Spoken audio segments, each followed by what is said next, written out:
جب وہ موجود ہوتا ہے تو یاد رکھا جاتا ہے۔ وہ ایک ایسی دولت ہے کہ جس سے انسان غیر موجود ہو تو پھر بھی وہ بھولا نہیں جاتا، اس کی یادیں برقرار رہتی ہیں، اس کی خوشبو برقرار رہتی ہے۔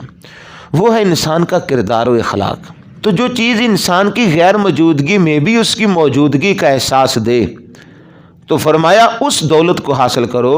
وہ کیسی دولت کہ جب تک تیرے پاس ہو تو سب تیرے دیوانے، اور جب تیرے ہاتھ سے نکل جائے تو پھر سارے تجھے بھول جائیں، کوئی تجھے یاد بھی نہ رکھے، تیرا ساتھ بھی نہ دے۔ تو کردار و عمل اور اخلاق یہ ایسی دولتیں ہیں کہ انسان کی غیر موجودگی میں بھی اس کی موجودگی کا احساس دیتی ہیں۔ دنیا سے چلا بھی جاتا ہے تو اپنے عمل سے ایسے لگتا ہے کہ وہ گیا نہیں، اس کے اعمال لوگوں کے اندر موجودگی کا احساس پیدا کرتے ہیں، لوگ اس کے جانے کے بعد بھی اس کے کردار سے اپنائیت محسوس کرتے ہیں۔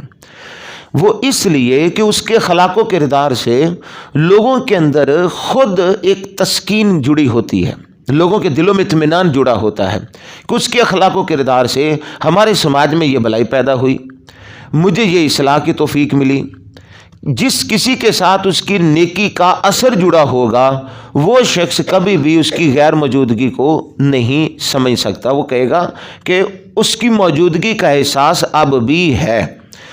تو اگر ہم اس نقطے کو سمجھ جائیں تو پھر پتہ چلتا ہے کہ حضرت انسان صرف کردار و اخلاق کا نام ہے، باقی وہ صرف ایک وہم ہے، ایک ڈھانچہ ہے، ایک خاکہ ہے۔ وہ موجود ہے تو اس کے ساتھ چیزیں مادی جڑی ہوئی ہیں، وہ موجود نہیں ہے تو پھر ایسے ہوتا ہے کہ جیسے کبھی دنیا میں آیا ہی نہیں، وہ ہے ہی نہیں۔ تو جب یہ تصور آئے گا تو پھر سمجھ لیجئے کہ اس کا ہونا نہ ہونا ایک برابر ہو گیا۔ لیکن جب انسان اپنے اندر کردار اور اعلی اخلاق پیدا کر لیتا ہے تو پھر اس کی ایک نئی زندگی دنیا میں جنم لیتی ہے، اور وہ زندگی ایسی ہے کہ اللہ تعالیٰ اس کو مٹنے نہیں دیتا۔ قرآن مجید کی مختلف آیات اس بات کی گواہی دیتی ہیں کہ اس انسان کا وجود نہیں مٹتا، تو وہ وجود روحانی وجود ہوتا ہے، کردار اور اخلاق کا وجود ہوتا ہے۔ تو وہ وجود، اب صحابہ کی زندگیاں دیکھ لیں، تابعین کی زندگیاں دیکھ لیں، کب سے دنیا سے رخصت ہو گئے، لیکن ہر صحابی کے ساتھ ایسا کردار جڑا ہوا ہے، ہر صحابی کے اندر کوئی ایسا اخلاقی وصف ہے کہ ہم بلانا بھی چاہیں تو بلا نہیں سکتے۔ میں پچھلے دنوں میں ریسرچ پڑھ رہا تھا صلاح الدین ایوبی کی بابت، کہ دیکھیں صلاح الدین ایوبی نے بیت المقدس کو فتح کیا، ساری زندگی اس کی عیسائیوں کے ساتھ لڑتے بڑھتے گزر گئی، لیکن مسلمان بھی اس کو یاد رکھتے ہیں۔ لیکن آج یورپ مسلمان بادشاہوں میں سب سے زیادہ جس کو یاد رکھتا ہے وہ صلاح الدین ایوبی ہے۔ جدید یورپ مسلمان بادشاہوں میں جس کو سب سے زیادہ یاد رکھتا ہے وہ صلاح الدین ایوبی ہے۔ بڑی حیرت کی بات ہے، جس کی ساری زندگی عیسائیوں کے ساتھ لڑتے گزر گئی، آج سب سے زیادہ اسی کو سلوٹ دیا جاتا ہے۔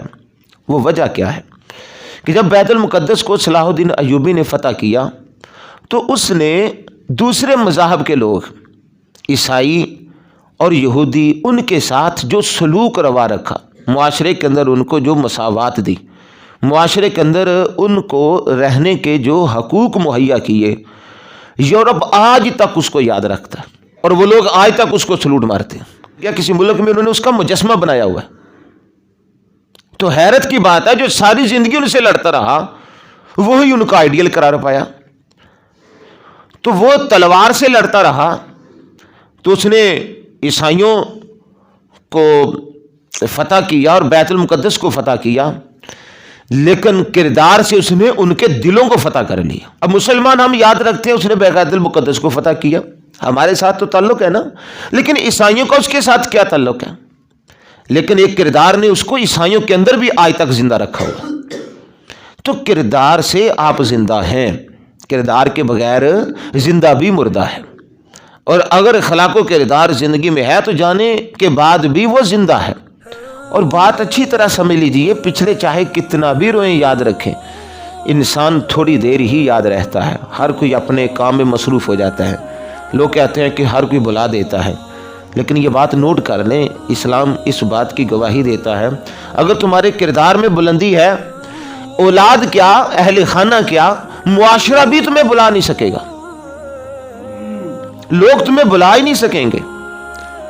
مجبوری ہوگی لوگوں کی تمہیں یاد رکھنا. تمہیں یاد کرتے ہوئے لوگوں کی آنکھوں میں آنسو آ جائیں گے, دلوں کی دھڑکنیں تیری یاد سے آباد ہوں گی. تو ایسا نقش زندگی کا چھوڑ جا کہ ہر دل کی آواز بن جا. جو دلوں کو کر لے فتح وہی فاتح زمانہ.